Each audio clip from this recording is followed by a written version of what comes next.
já sabrá, dia 10 de agosto, está a fecha nacional aqui, que a comunidade Equador vai celebrar isso aqui de uma maneira solene, caminha que o tem uma missa, um sacrifício de missa, na igreja Fátima, na Dakota,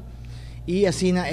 lo invitar a inteira comunidade para assistir isso aqui, para que já sabra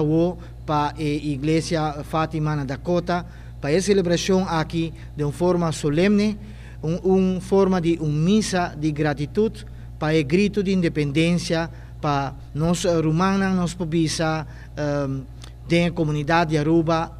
ecuatoriana. Esta es la primera vez que estamos celebrando una de las fechas nacionales. Estamos muy contentos de haber llegado hasta aquí, de poder tener nuestro Día Nacional y esperamos que este sea el comienzo para tener muchos más y celebraciones más grandes en el futuro.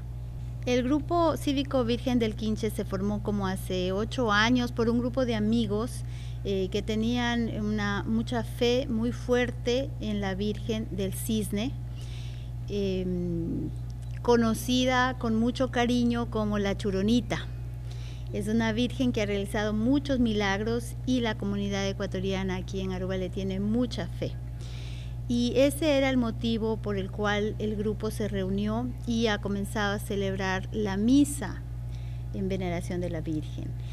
A través de esto, el grupo también ha logrado realizar otro tipo de actividades solidarias para poder ayudar a algunas familias que han estado en necesidad.